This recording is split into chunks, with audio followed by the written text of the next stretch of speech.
ტროტუარზე პროტესტის გამოხატვის გამო აქციის მონაწილეების გასამართლების პროცესი გრძელდება. ცოტა ხნის წინ ცნობილი გახდა, რომ მოსამართლე ნინო ენუქიძემ სანდრო მირცხულავას საქმის განხილვა გადადო.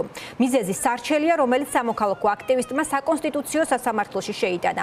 ის ამ რეპრესიული რეგულაციის არაკონსტიტუციურობის გამო დაობს. სარჩელი საკონსტიტუციო სასამართლოში მან 5 თებერვალს შეიტანა. აღიარებს თუ არა ქართული ოცნების მიერ სახელდახელოდ დაწერილ, დამტკიცებულ და ამოქმედებულ რეგულაციებს საკონსტიტუციო სასამართლო არაკონსტიტუციურად.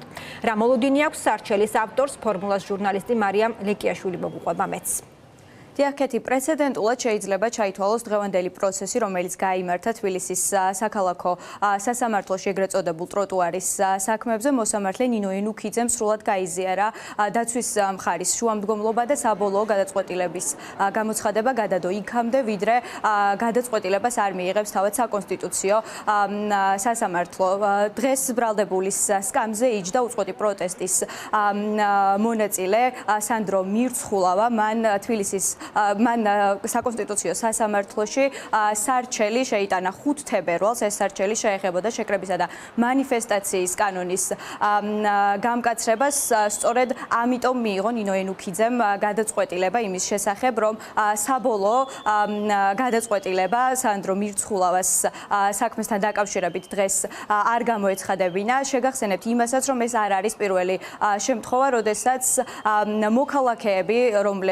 მოქალაქეები, რომლებსაც შინაგან საქმეთა სამინისტრო ტროტუარზე დგომას ედავებოდნენ, შეიტანეს სარჩელი საკონსტიტუციო სასამართლოში, თუმცა ნინო ენუქიძე აღმოჩნდა პირველი მოსამართლე, რომელმაც ეს ფაქტორი გაითვალისწინა. იქამდე კი მოქალაქეები, რომლებიც უკვე იმყოფებოდნენ ტროტუარზე დგომის გამო ადმინისტრაციულ პატიმრობაში, სხვადასხვა სანქცირებულმა მოსამართლეებმა ადმინისტრაციულ პატიმრობაში გაუშვეს.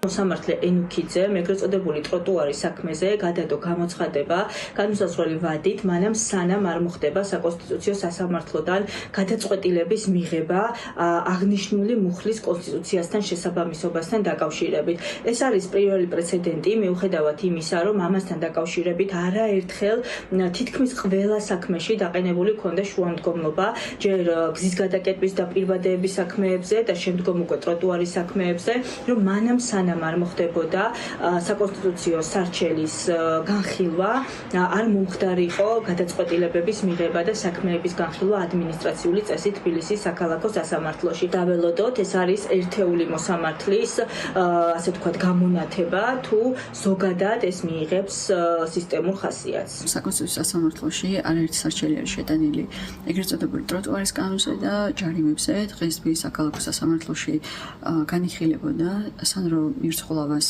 საქმე, ეგრეთ წოდებული ტროტუარის კანონების მიხედვით. ჩვენ მოვეთხოვთ საქმის განხილვის გადადება, ვინაიდან ჩვენს გასაჩივრებული გვაქვს აღნიშნული მუხლის კონსტიტუციურობა, ასევე შუამდგომლობა გვაქვს დაყენებული ნორმის მოქმედების შეჩერებაზე და ჩვენ ველოდებით, რომ საკონსტიტუციო სასამართლომ მიიღოს გადაწყვეტილება და შეაჩეროს უკანონო პატიმრობები.